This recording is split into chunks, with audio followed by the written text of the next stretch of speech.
नमस्ते।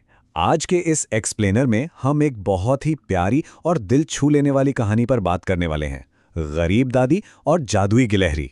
ये सिर्फ कोई आम कहानी नहीं है, बल्कि दया और जादू का न एक ऐसा कमाल का मिक्स है जो हमें बहुत कुछ सिखा जाता है। तो चलिए बिना किसी देरी के शुरू करते हैं और देखते हैं कि इस सोर्स मटेरियल में क्या खास छिपा है। जरा सोचिए, क्या रोटी का सिर्फ एक छोटा सा टुकड़ा पूरे के पूरे गांव की किस्मत बदल सकता है? सुनने में एकदम नामुमकिन सा लगता है ना? लेकिन आज हम जिस सोर्स मटेरियल का विश्लेषण करने वाले हैं, वो बिल्कुल यही साबित करता है। बिना किसी स्वार्थ के किया गया एक छोटा सा काम कितना बड़ा असर डाल सकता है, ये पूरी कहानी बस इसी के इर्द गिर्द घूमती है। तो हमारी कहानी का पहला भाग है दयालु दादी। अब यहाँ ना एक बहुत बड़ा कॉन्ट्रास्ट देखने को मिलता है। एक तरफ है भयंकर गरीबी। हमारी दादी एक छोटे से मिट्टी के घर में रहती थीं और रोज जंगल से लकड़ियां चुनकर उन्हें बेचकर किसी तरह अपना दिन काटती थीं। मतलब हर दिन एक नया स्ट्रगल। लेकिन दूसरी तरफ देखिए, उनकी अपार उदारता। उनका दिल इतना बड़ा था कि अगर कोई भूखा उनके दरवाजे पर आ जाए तो वो बिना कुछ सोचे अपनी खुद की रोटी भी उसे दे देती थी। ये चीज हमें बताती है कि असली अमीरी बैंक बैलेंस से नहीं, बल्कि आपके दिल के आकार से तय होती है। आगे बढ़ते हैं भाग 2 की तरफ, नन्ही जान की रक्षा। यहीं से कहानी में एक बहुत अहम मोड़ आता है। तो होता क्या है कि एक दिन दादी रोज की तरह जंगल में लकड़ियां इकट्ठा कर रही थीं।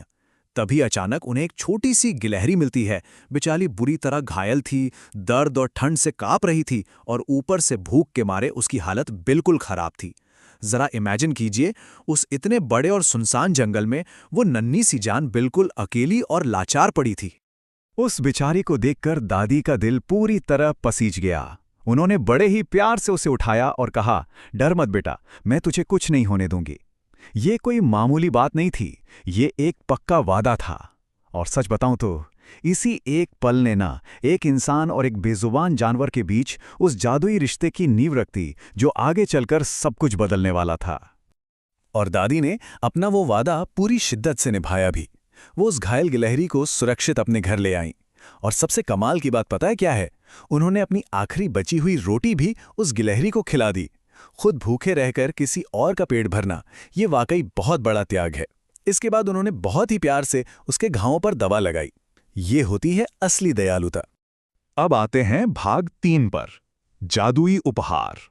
दादी की बेहतरीन देखभाल से कुछ ही दिनों में गिलहरी बिल्कुल ठीक हो गई। लेकिन असली जादू तो अगली सुबह हुआ। दादी जब सोकर उठीं तो उन्होंने देखा कि उनके आंगन में सोने का एक चमकता हुआ सिक्का पड़ा है।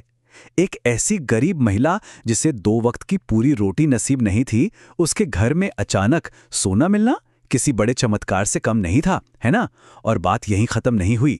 अगले दिन एक और सोने का सिक्का वहां मौजूद था। इस पूरे सस्पेंस से पर्दा तब उठा जब गिलहरी ने अपना असली रूप दिखाया। उसने दादी से कहा, दादी, आपने बिना किसी स्वार्थ के मेरी मदद की। मैं कोई आम गिलहरी नहीं, एक जादुई गिलहरी हूं, और ये सोना आपके इतने अच्छे दिल का इनाम है। यहाँ हमें उस जादुई रिश्ते की सच्चाई समझ आती है। जब आप बिना किसी लालच के मदद करते हैं ना, तो यूनिवर्स भी उसे जादू की तरह आपको वापस लौटाता है। चलिए अब देखते हैं भाग 4, गांव का नया सवेरा। अब दादी के पास पैसा था, लेकिन उन्होंने इसका क्या किया? उन्होंने इस दौलत का इस्तेमाल बहुत ही शानदार और प्रेरणादायक तरीके से किया। सबसे पहले उन्होंने गांव के बाकी गरीब लोगों की मदद करनी शुरू की। फिर यह पक्का किया कि गांव में कोई भी भूखा ना सोए, बिल्कुल वैसे ही जैसे उन्होंने उस नन्ही गिलहरी का पेट भरा था। और सबसे बड़ी बात, उन्होंने गांव के बच्चों का भविष्य संवारने के लिए एक एकदम नया स्कूल बनवा दिया। जरा सोचिए, एक छोटे से दयालु काम से निकला जादू अब पूरे गांव का विकास कर रहा था।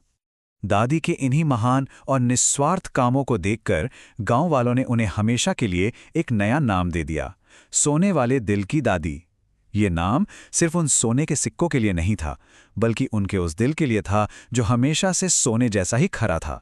अब उनकी बाहरी अमीरी उनके अंदर की महानता के बिल्कुल बराबर हो गई थी। और अब हम पहुंच गए हैं अपने अंतिम भाग पर, निस्वार्थ सेवा का फल। तो ये सोर्स मटेरियल साफ तौर पर हमें एक सीख देता है, जो दूसरों की मदद दिल से करता है, भगवान उसकी मदद किसी न किसी रूप में जरूर करते हैं। दादी और उस जादुई गिलहरी की पूरी जर्नी इसी बात का सबसे बड़ा सबूत है। देखिए, जब दादी ने अपनी आखिरी रोटी दी थी, तब उन्हें किसी चमत्कार या सोने के सिक्के की कोई उम्मीद नहीं थी। और सच कहूं तो यही निस्वार्थ भावना ही असली जादू को जन्म देती है। जाते जाते एक बहुत ही गहरा सवाल आपके लिए छोड़कर जा रहा हूं। आज की इस दुनिया में जहां ज्यादातर काम किसी ना किसी स्वार्थ से होते हैं, वहां निस्वार्थ करुणा यानी बिना किसी मतलब के किसी की मदद करना अपने आप में एक जादू कैसे हो सकता है? क्योंकि असली जादू आसमान से टपकने वाला कोई सोने का सिक्का नहीं है, बल्कि वो पॉजिटिव बदलाव है जो बिना शर्त मदद करने से आता है। हर दिन के छोटे छोटे दयालु कामों में ही सबसे बड़े चमत्कार छिपे होते हैं। इस पर जरूर सोचिएगा। आज के इस एक्सप्लेनर में बस इतना ही। आपको हमारे कार्टून वीडियोस, स्टोरीज और सॉन्ग पसंद आ रहे हैं तो वीडियो को लाइक करें, सब्सक्राइब करें और शेयर करें।